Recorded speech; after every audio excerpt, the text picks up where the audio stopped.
pemirsa, apa kabar Anda? Salam sejahtera bagi kita semua. Senang sekali rasanya saya kembali hadir untuk menjumpai Anda pemirsa.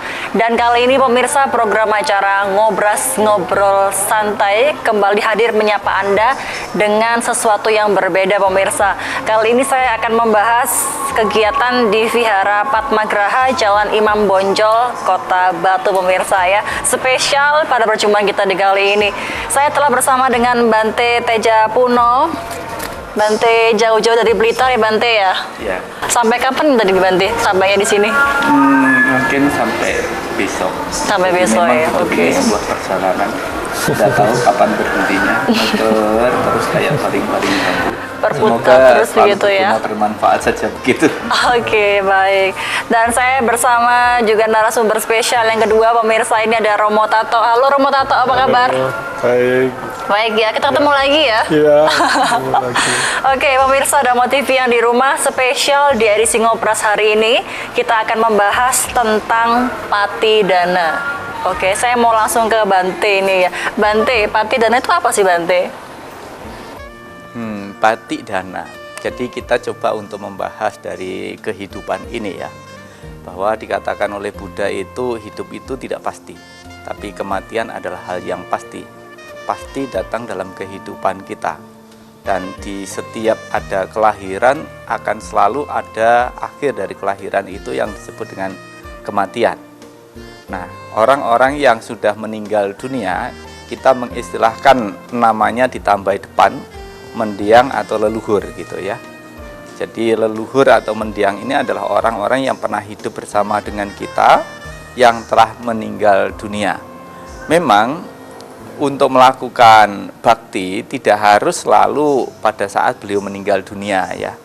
Jadi Patidana ini sebenarnya upacara untuk mewujudkan rasa bakti kepada para mendiang. Tapi seperti yang tadi saya katakan, bukan hanya pada saat beliau meninggal dunia baru kita berbondong-bondong untuk mewujudkan rasa bakti. Tapi pada saat masih hidup itulah sesungguhnya kesempatan kita untuk berbakti. Kalau kepada orang tua ya berbakti pada orang tua. Sebagai murid berbakti sama guru, sebagai anak berbakti kepada orang tua.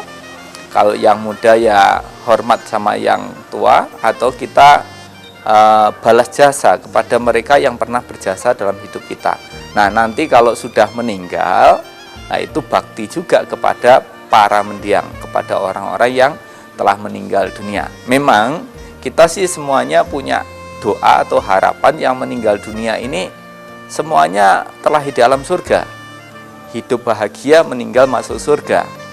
Tapi ada karena perbuatan yang pernah dilakukan atau kegelapan batin yang dimiliki membuat perbuatan yang dilakukan semuanya masa hidup itu hal-hal yang tidak baik, hal-hal yang tercela, hal-hal yang ternoda begitu, yang mengakibatkan hidupnya saat ini menderita, begitu meninggal dunia terlahir di alam yang menderita, atau diistilahkan terlahir di alam apaya. Apaya itu alam menderita.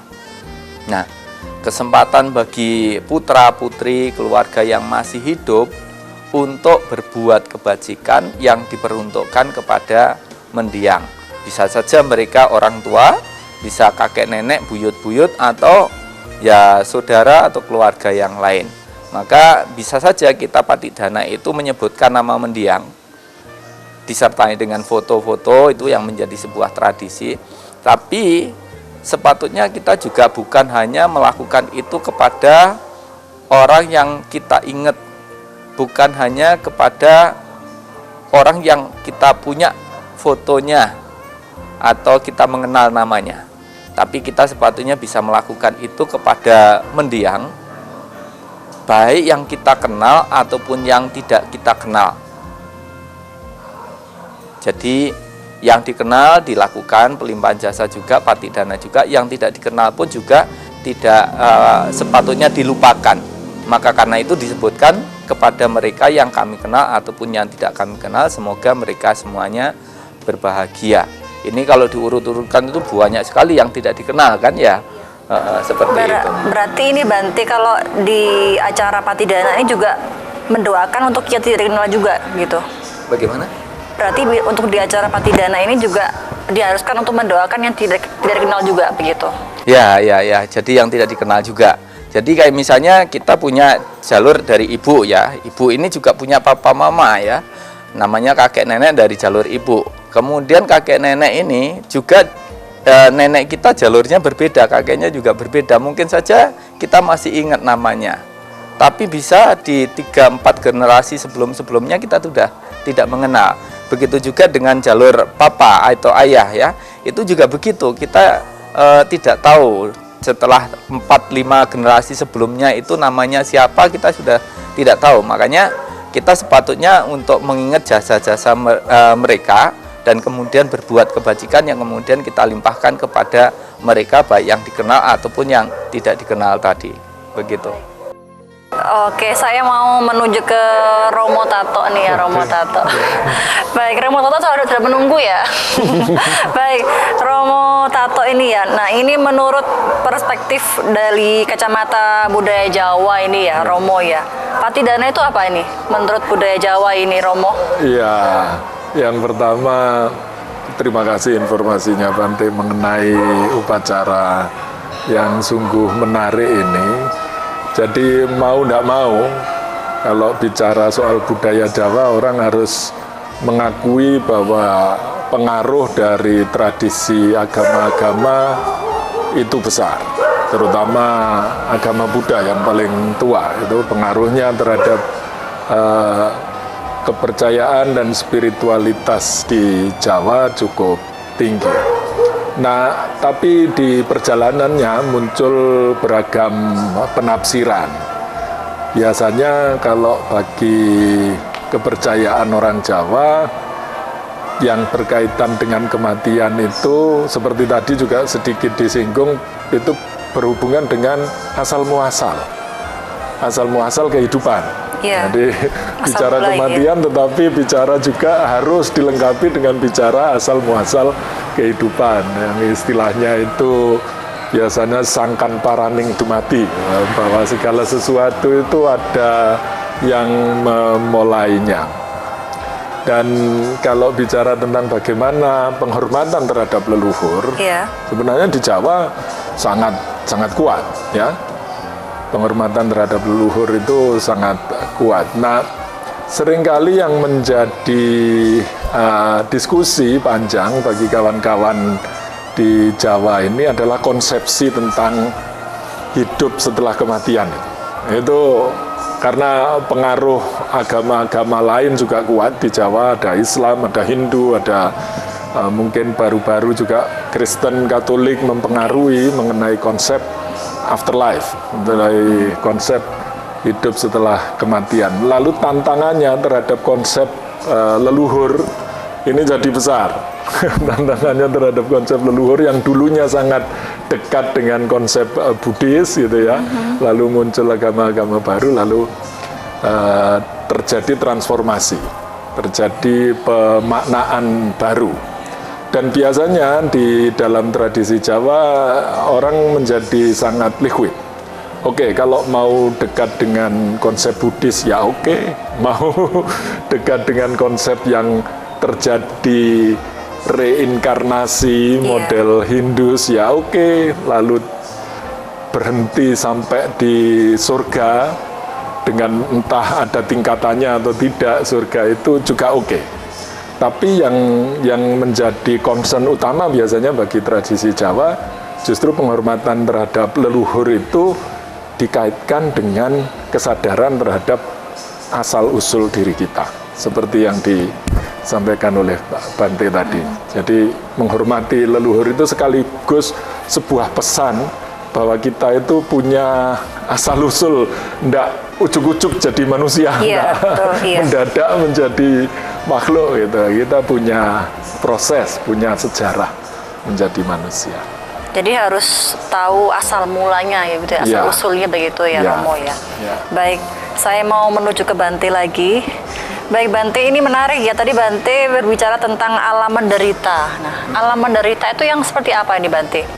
Jadi menurut konsep di dalam ajaran Buddha ini, bukan hanya ada alam manusia, ada alam neraka, kemudian ada alam surga, bukan hanya 3 alam ini, tapi setiap alamnya tadi yang saya sebutkan itu ada tingkatan-tingkatannya memang.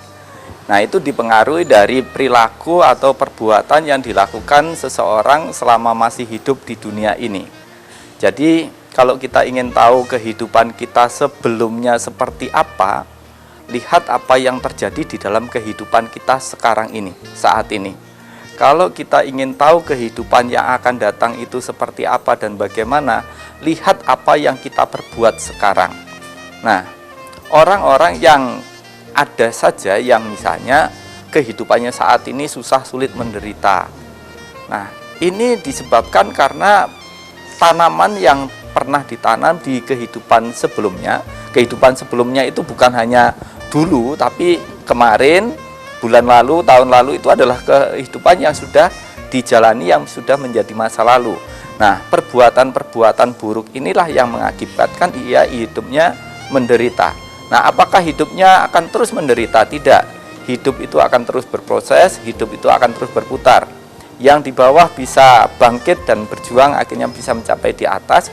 Yang di atas bisa jatuh kalau dia tidak hati-hati, bisa terjatuh di alam yang bawah begitu. Nah, orang yang hidupnya susah, sulit, menderita, jangan putus asa.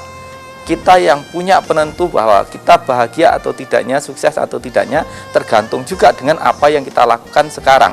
Begitu hidupnya susah, kalau dia mau bangkit, mau usaha, pasti dari gelap menuju ke tempat yang terang, menuju kehidupan yang bahagia.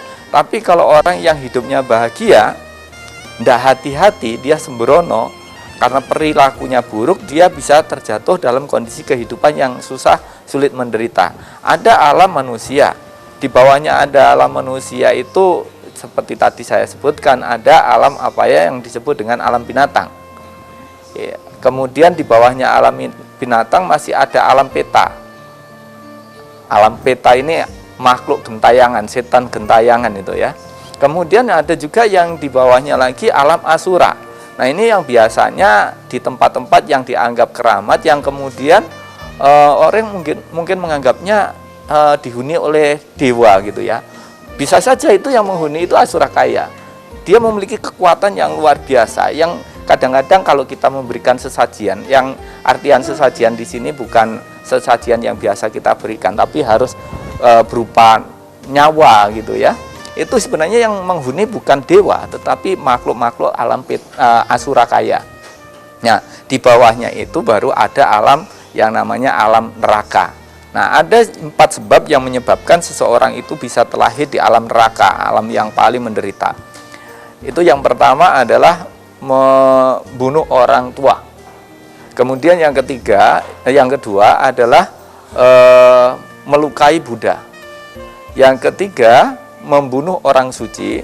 Dan yang keempat itu memecah belah persaudaraan orang-orang suci. Itu yang menyebabkan orang bisa terlahir di alam neraka. Baik, Banti dan juga Romo ditahan dulu ya, ini mau ada yang lewat. Tetap dalam program acara Ngobras Ngobrol Santai, usai jeda, jangan kemana-mana pemirsa.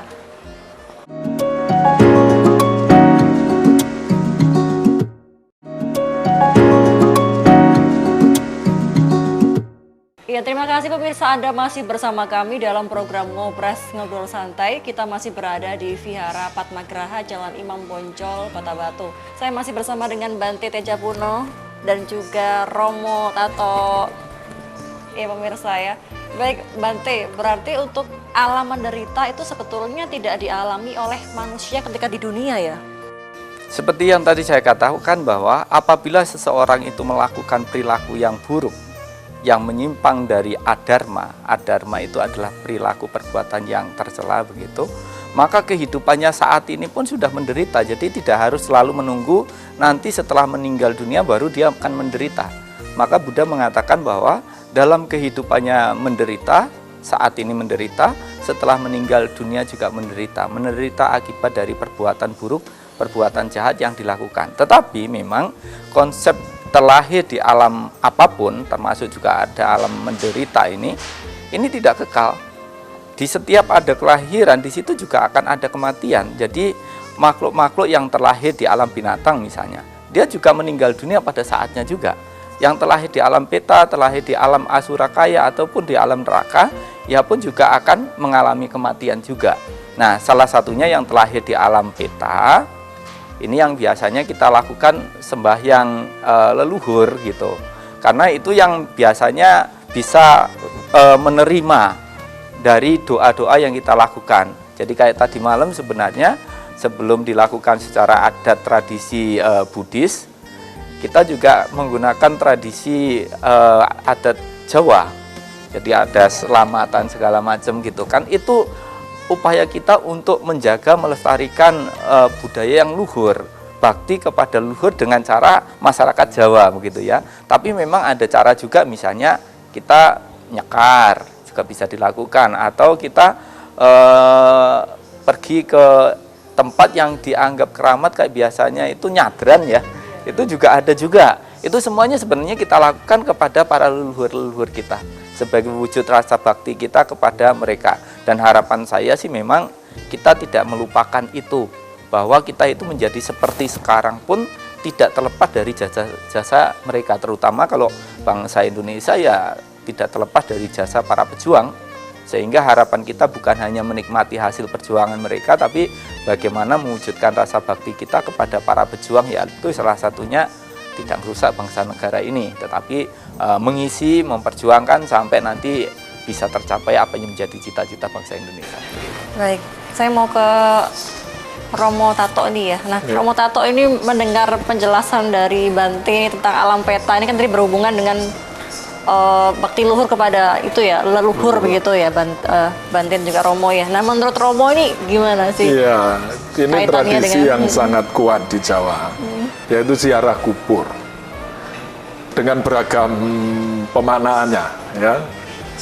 Semua agama juga melakukan upacara ziarah kubur. Tetapi dari mana itu sebenarnya asalnya? Jadi sebenarnya ziarah kubur itu konsep tentang ziarah ke punden. Dan punden itu dipercaya tempat leluhur mula-mula. Karena orang kan tidak bisa tahu leluhurnya itu sampai ke 10 tingkat di atasnya kan tidak tahu. Lalu ditandai saja ada leluhur mula-mula yang dijadikan punden. Punden itu arti harafiahnya ya kira-kira orang mencari referensi lah. Kalau di buku itu cari referensi itu apa asal-usul saya dari mana, itu orang akan datang ke punden. Oleh karena itu punden biasanya lokal ya sifatnya. Leluhur yang tinggal di sebuah lokasi tertentu, dan itu apa ya menarik karena pemaknaannya itu menjadi komunal dan menjadi sebuah semangat untuk saling menyadari diri satu dengan yang lain. Karena orang sehebat apapun kalau berada di komunitas itu lalu diingatkan pada leluhurnya, dia kan jadi tahu, oh leluhur saya ya sama aja dengan leluhur orang lain yang mungkin tidak sehebat saya, katakanlah gitu ya. Atau orang yang merasa paling hina di sebuah komunitas, mulai membangun kesadaran baru, oh saya sekalipun sehina ini sama aja leluhur kita kok dengan orang lain yang lebih hebat dari saya. Nah, kesadaran leluhur yang menjadi referensi yang terus menyadarkan orang tentang kehidupan itu sangat kuat. Entah bentuknya ziarah kubur, entah bentuknya kirim dongo atau kirim istilahnya sajen ke punden atau tempat-tempat yang dianggap leluhur bersemayam. Nah, itu biasanya dilakukan seperti itu. Oke. Nah, Bante, berarti ini kan untuk alam menderita itu tidak harus selalu ketika manusia itu sudah tiada, tapi juga ketika dia di dunia. Nah, caranya adalah dengan kita bangkit dan berusaha begitu ya Bante ya. Nah, bagaimana sih kita tuh sebagai masyarakat awam ya yang tentunya juga patuh terhadap agama bisa memiliki semangat yang seperti itu, Bante, gimana sih agar mereka bisa bangkit dan usaha gitu? Ya, baik sekali. Jadi di dalam pandangan Buddhis itu ada jalan yang disebut dengan jalan tengah. Di antara semua jalan, jalan tengah yang berruas 8 itu adalah jalan yang terbaik. Nah, jalan tengah yang beruas 8 itu yang pertama adalah memiliki pandangan hidup yang benar. Yang kedua, memiliki pikiran yang benar. Yang ketiga, itu adalah memiliki ucapan yang benar. Kemudian yang keempat, memiliki perilaku yang benar. Yang kelima, itu memiliki upaya yang benar. Memiliki mata pencaharian yang benar.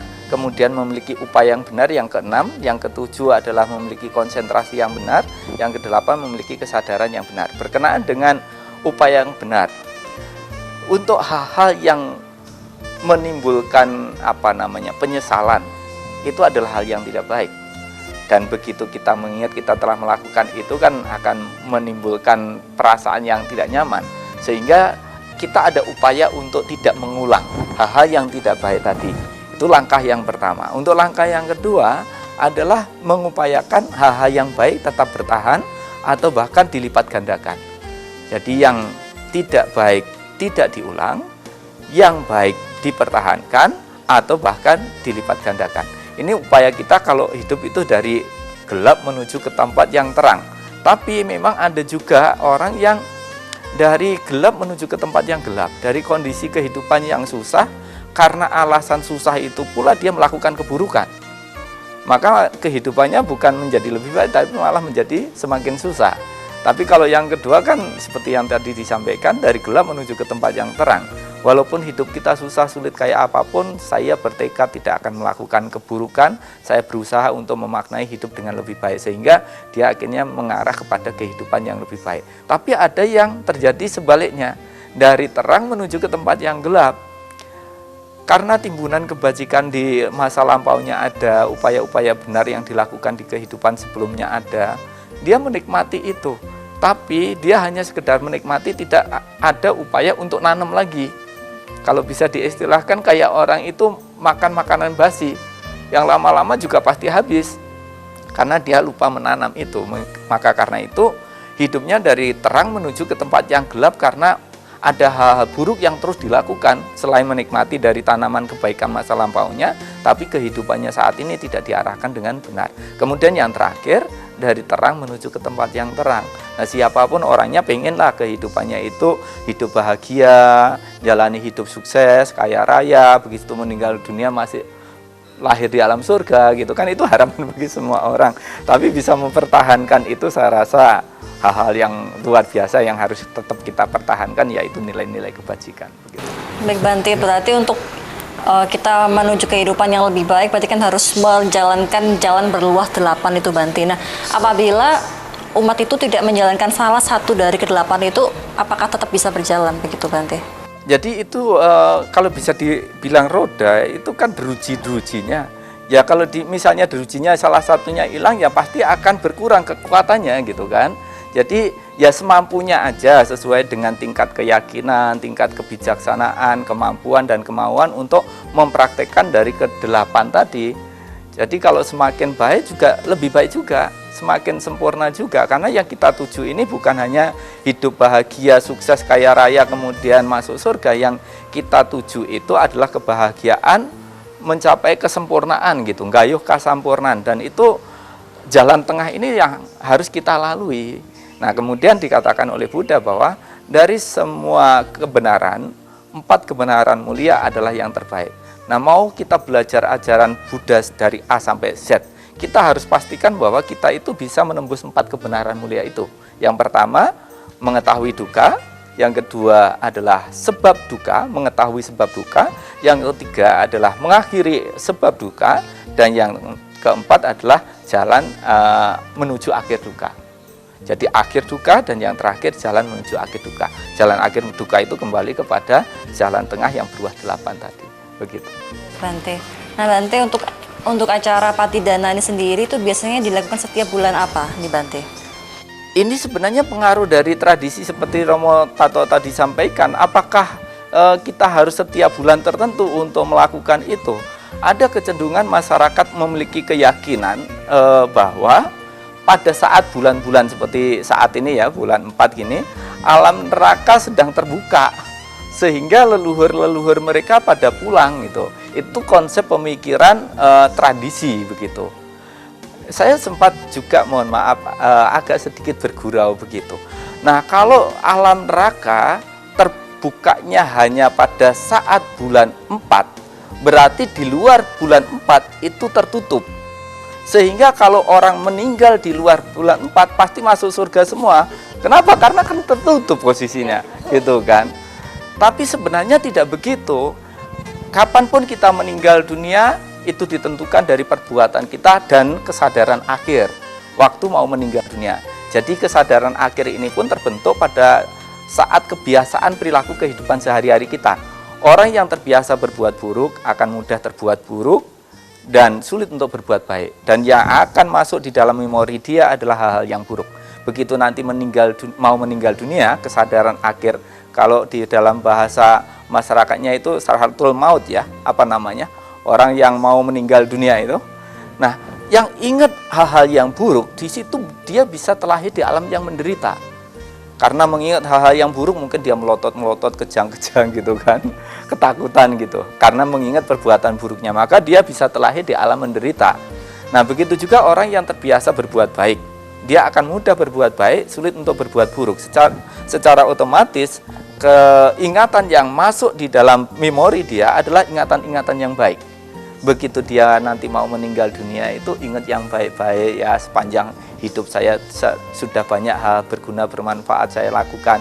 Dia mengingat itu tersenyum, dia mengingat itu bisa bahagia, sehingga mau meninggal saja pamitan, saya tak mandi dulu, setelah itu istirahat langsung les gitu kan, enak gitu. Seperti itu. Oke, Bante, berarti untuk patidana ini tidak harus selalu dilakukan di bulan-bulan tertentu ya, tapi bisa sewaktu-waktu begitu ya, Bante? Betul. Ya? Jadi kalau secara Buddhis, kapanpun kita melakukan kebajikan, kita bisa melakukan itu. Misalnya ada di jalan, ketemu orang kehausan, kelaparan, kita kasih makan, kita kasih minum, dan dalam hati mengucapkan, semoga jasa kebajikan yang saya lakukan ini melimpah kepada leluhur saya. Semoga leluhur saya berbahagia.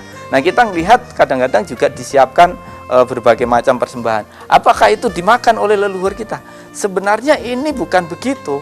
Apa yang kita persembahkan ini berupa makanan sesajian kering ini nanti kita bungkusi, kita berikan kepada warga masyarakat yang membutuhkan. Itulah nilai-nilai kebajikan yang dibutuhkan oleh leluhur.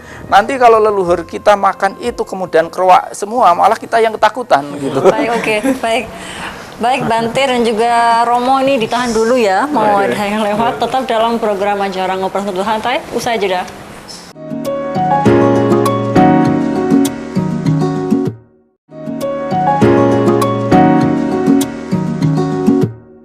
Terima kasih pemirsa, Anda masih bersama kami dalam program Ngobrol Santai di segmen yang ketiga pemirsa ya. Baik, saya mau menuju ke Romo Tato ya. Baik, Romo Tato, tadi kan dikatakan oleh Bante bahwa untuk mengadakan acara patidana tidak harus di bulan-bulan tertentu, bisa kapanpun saja gitu ya. Ya seperti yang tadi diucapkan juga bahwa untuk sajian yang tersedia itu untuk para leluhur-leluhur kita begitu. Nah, kalau dalam perspektif kebudayaan Jawa bagaimana menurut Romo ini? Di Jawa ini punya ilmu numerologinya cukup tinggi. Dia senang menghitung masa dan waktu. Maka biasanya upacara-upacara tertentu itu selalu dikaitkan dengan waktu-waktu yang sangat spesifik. Di bulan tertentu, minggu tertentu, lalu hari tertentu. Bahkan kadang jam itu ketika matahari ada atau ketika tidak ada matahari.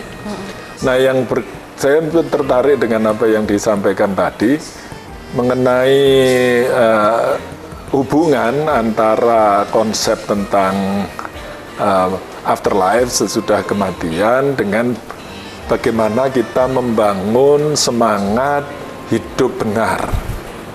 Itu kalau di Jawa kan ada ruatan ya, tradisi ruatan. Kalau ya seperti yang disampaikan Bante tadi, kayaknya ruatan yang cocok itu lebih pada, apalagi berhubungan dengan leluhur ya, itu ruatan Sudomolo, bukan ruatan Murwokolo. Yang populer kan Murwokolo ya. Tapi yang berkaitan dengan leluhur ini ruwatan Sudomolo kayaknya lebih cocok. Saya tidak tahu detailnya, tetapi konsep mengenai bagaimana proses untuk menghentikan yang buruk dan memulai sesuatu yang baru itu di Jawa diberi ritual khusus. Dan itu dilakukan kepada orang-orang siapa saja yang mau ikut. Karena orang kan tidak tahu dari 8 urutan yang benar tadi kan nggak mungkin orang itu bisa melakukan keseluruhannya. Sadar atau tidak, dia pasti berada dalam entah sedikit atau banyak ketidakbenarannya. Oleh karena itu, supaya tidak masuk dalam dunia derita, dunia molo, dunia yang penuh sengsara, itu dikurangi lah, itu disudo gitu ya, sudo molo. Jadi dilakukan ritual khusus untuk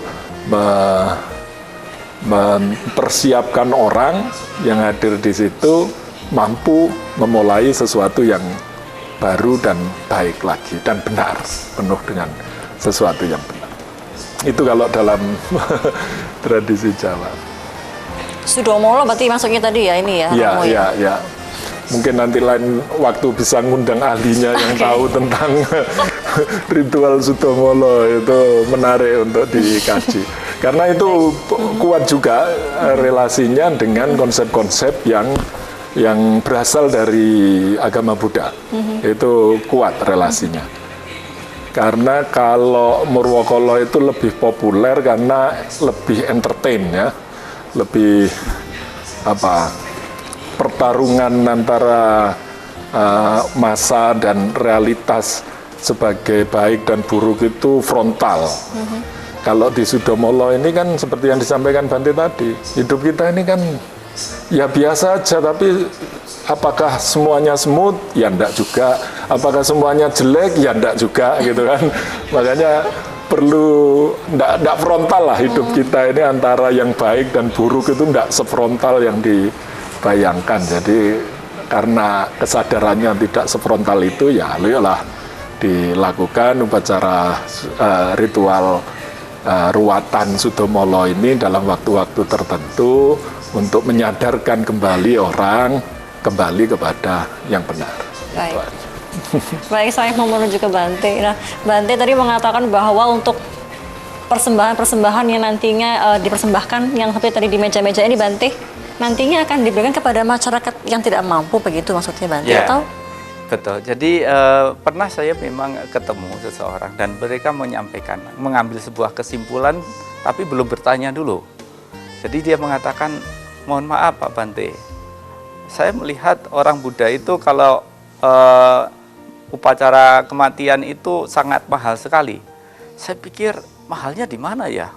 Itu kalau dibikin mahal mungkin yang masih hidup mungkin iya, tapi kalau yang meninggal dunia mau diupacarakan kayak apapun kan tidak ada yang bangkit lagi untuk demonstrasi karena diupacarakan tidak bagus gitu. Yang menjadi mahal dan tidak mahal itu kan rasa baktinya yang masih hidup kepada para mendiang yang akhirnya dibikin yang macam-macam begitu kan. Nah kemudian saya waktu itu sampaikan bahwa nilai dari sebuah upacara itu adalah nilai kebajikan. Dan itulah sesungguhnya yang dibutuhkan oleh leluhur-leluhur kita. Seperti halnya juga tadi perumpamaannya gini. Karena kalau di Buddhis itu kan bisa saja kapan saja. Walaupun kita juga mengikuti secara tradisi bulan-bulan tertentu gitu kan. Itu menampakkan bahwa Buddhisme tidak menolak tradisi.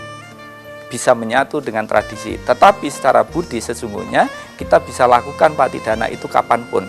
Contoh logikanya begini. Seumpamanya kita memiliki kemampuan melihat lelembut makhluk yang tidak nampak begitu ya. Leluhur kita hari ini nampak di mata kita, entah itu nampak dengan mata kita atau melalui mimpi atau firasat-firasat begitu ya. Mereka dalam kondisi kelaparan, mereka dalam kondisi kesusahan, kesulitan, menderita. Masa kita akan mengatakan, leluhurku tunggulah, belum bulan 4. Masa kita akan mengatakan begitu? Tapi kalau kita bisa menolong waktu itu, kita akan tolong gitu. Jadi pada saat leluhur kita mengalami penderitaan itu, dikala kita mengetahui itu, segeralah berbuat kebajikan yang diperuntukkan kepada mereka. Walaupun memang secara tradisi pun kami juga tetap melakukan, termasuk hari ini kita mengadakan patidana. Nah ini biasanya kita lakukan selama 1 bulan. Karena mengharapkan setiap upacara begini ada para biku bisa hadir. Jumlahnya itu tidak banyak sehingga harus bergantian gitulah. Nah ini sebenarnya kesempatan bagi semuanya untuk melihat itu sebagai peluang. Kalau gitu saya jadi Bante sajalah supaya nanti setiap diundang ada upacara saya bisa memenuhi harapan mereka. Kan harusnya begitu gitu kan. Jadi ada kesempatan 1 bulan untuk kita melakukan bakti kepada para leluhur walaupun itu secara tradisi. Buddhis pun juga melakukan itu, termasuk nanti juga di Candi Manggala, di tempat kami yang sedang membangun Candi Manggala di Banyuwangi. Kami juga melakukan upacara patidana juga. Nah, kita berharap nanti Ibu salah sekali yang selama ini membantu mendukung mewujudkan Candi Manggala ya bisa melakukan pelimpahan jasa kepada para mendiang.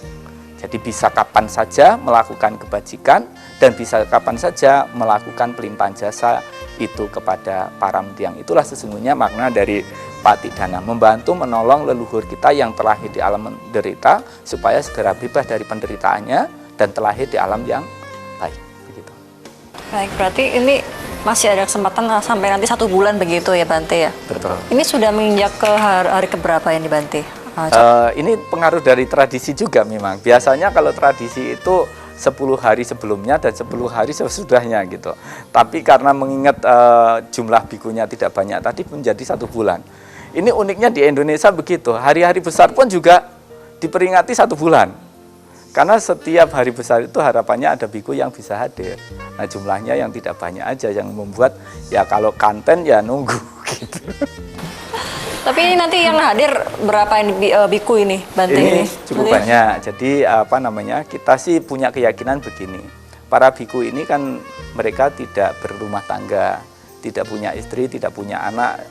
Kehidupannya fokus pada urusan rohani, menjadikan diri sebagai ladang yang subur untuk orang-orang melakukan kebaikan. Sehingga di acara patidana harapannya ada para biku datang, mereka punya kesempatan yang keluarga tadi yang mau melakukan patidana itu punya kesempatan untuk berbuat kebajikan, misalnya berdana makanan atau berdana jubah atau melakukan kebajikan yang lainnya, termasuk juga atasila, meditasi, yang nanti jasa-jasa kebajikan inilah sesungguhnya yang nanti kita peruntukkan bagi para mendiang, begitu. Baik, ini perbincangannya masih ada yang mau lewat ini ya. Baik, pemirsa Dharma TV yang di rumah tetap dalam program acara Ngobrol Santai. Usai jeda, jangan kemana-mana.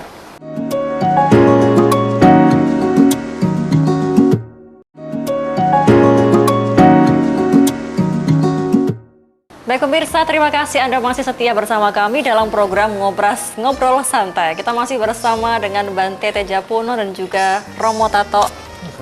Baik, kita berada di segmen yang keempat, pemirsa Dharma TV. Saya mau menuju ke Romo Tato ini ya. Baik Romo, ini kira-kira untuk berbicara tentang seberapa pentingkah ini Romo? Sejauh apa sih pentingnya penghormatan terhadap leluhur kita, Romo? Ya, orang sekarang mungkin tidak melihat urgensinya secara teknikal. Karena orang sekarang seringkali melihat apa yang ada saja dan apa realitas terkini yang dia jumpai. Tetapi kadang-kadang orang itu diingatkan loh, bahkan HP pun punya leluhur. Yang dulu besar gini sampai jadi kecil, kamera itu punya leluhurnya itu kameranya besar segini, sekarang sampai kecil segini. Dan semua memori-memori yang tersebar di generasi muda sekarang ini semua punya relasi, punya hubungan dengan apa yang dialami oleh leluhur. Keterputusan dengan leluhur ini bahayanya adalah pertama, orang tidak punya sensitivitas terhadap sejarah.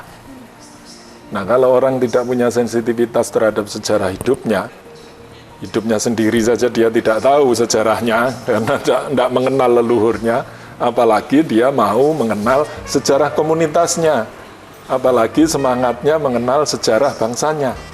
Nah, itu pentingnya. Itu yang pertama. Yang kedua, kalau kita kehilangan relasi dengan leluhur, kita itu menjadi gampang sombong, gampang berbesar hati. Seolah-olah semua yang kita capai di peradaban ini adalah hasil dari generasi ini. Tidak juga. Ini proses panjang yang sudah didahului oleh leluhur-leluhur kita sampai kita jadi seperti ini. Nah, kesadaran seperti itu akan hilang kalau orang tidak memahami pentingnya membangun kesadaran bahwa leluhur itu punya peran penting dalam kehidupan kita sehari-hari. Yang ketiga, kita kehilangan imajinasi dalam memandang kehidupan.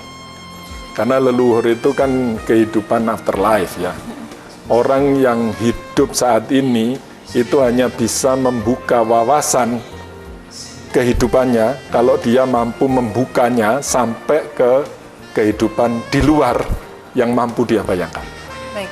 Nah, itulah kehidupan sesudah kematian atau dunia leluhur. Jadi yang ketiga ini yang paling menurut saya paling urgen bagi generasi muda saat ini untuk paling tidak menghormatilah. Sehingga dengan cara seperti itu kita sadar dan mau menyadari diri hidup di dalam proses.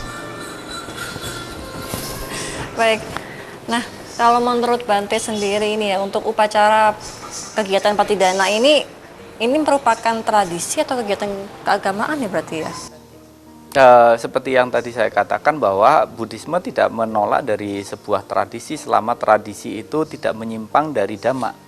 Yang artinya di situ tidak ada yang terugikan, tidak mengalami penderitaan dari apa yang kita lakukan. Jadi di Buddhis pun memang juga diajarkan untuk bagaimana kita itu berbakti. Ini ada satu ceritanya juga memang kenapa sampai dilakukan kegiatan Patidana. Dulu ada raja namanya Raja Bimbisara. Suatu saat raja ini bermimpi. Ada makhluk-makhluk yang macam-macam bentuknya. Dan kemudian beliau berkunjung ke Sang Buddha dan menanyakan, saya tidak bisa tidur nyenyak karena ada penampakan-penampakan yang macam-macam, di mimpi juga begitu. Kemudian Buddha menceritakan bahwa itu adalah leluhur kamu. Nah, maka karena itu sang raja bertanya, bagaimana supaya saya bisa membantu menolong para leluhur saya, kok kelihatannya mengalami penderitaan. Nah, kalau sang raja melakukan kebajikan atas nama mereka, itulah yang harus dilakukan oleh sang raja. Maka karena itulah keesokan harinya sang raja ini melakukan upacara dengan mengundang banyak biku yang waktu itu dipimpin sendiri oleh Buddha untuk mempersembahkan makanan dan kemudian melakukan pelimpahan jasa. Nah, setelah itu juga mimpi lagi, loh sekarang kelihatannya sudah bagus-bagus tapi kok kejompang-camping gitu. Akhirnya sang raja ini dianjurkan berdana jubah kepada sangga. Nah, setelah dilakukan itu, dia pun juga melakukan pelimpahan jasa. Baru nampak bahwa leluhur-leluhur mereka sudah dalam kondisi yang baik. Begitu. Artinya apa? Kebajikan yang dilakukan dengan Patidana pelimpahan jasa ini sebenarnya sudah menjadi ajaran yang sangat baik yang harusnya tetap dilakukan, tetap dijaga, tetap diupayakan untuk dilakukan oleh semua generasi sebagai wujud rasa baktinya kepada orang-orang yang telah meninggal dunia. Yang harus menjadi kesadaran kita bahwa saat ini kita memang hormat kepada para leluhur. Tapi harus ingat bahwa cepat atau lambat kita juga akan menjadi leluhur, artinya juga meninggal dunia juga. Nah, kalau kita tidak lagi melakukan rasa bakti kepada leluhur, bisa saja anak cucu kita juga tidak akan mengenal itu dan tidak mau melakukan itu. Artinya dengan kita bakti kepada para leluhur dengan melakukan kebajikan-kebajikan tadi yang saya sebutkan, itu selain kita mewujudkan bakti kita kepada para leluhur, kita juga memberikan contoh teladan bagi anak-anak, bagi generasi-generasi bagaimana memperlakukan orang tua, bagaimana memperlakukan leluhur-leluhurnya. Yang menjadi catatan saya, banyak orang tua memiliki anak mengharapkan anak-anaknya berbakti kepada dia. Tetapi dia sebagai anak tidak hormat, tidak bakti kepada orang tuanya. Dan ini saya rasa kurang fair. Kalau fairnya ya punya anak pengen berbakti kepada dia, dia pun juga harus berbakti kepada orang tuanya. Dan dari situlah bukan hanya mengajari, tapi juga memberikan contoh teladan bagi anak-anak bagaimana berbakti kepada orang tua. Begitu.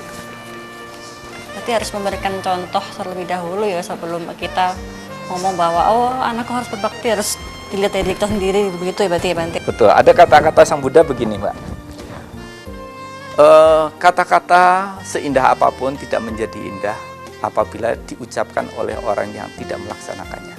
Tetapi kata-kata akan menjadi indah apabila diucapkan oleh orang yang melaksanakannya. Biasa ya. Menenangkan di hati pemirsa Dharma TV ya. Baik, saya mau menuju ke Romo ya. Romo masih semangat ya? Oke, ya. Oke. Nah, kalau menurut tanggapan Romo ini ya untuk acara Patidana ini Romo, kalau dalam kacamata ajaran Jawa ini sebetulnya itu berpengaruh nggak sih kepada kehidupan masyarakat sehari-hari, apalagi di era modern seperti ini begitu? Iya, konsep tumpeng itu sebenarnya kan seperti itu ya.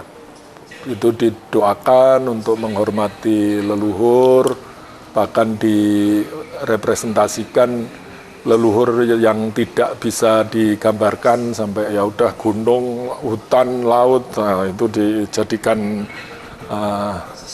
tumpeng penuh. Itu kan representasi kehadiran dari semua leluhur, baik yang bisa digapai atau tidak bisa dikenali.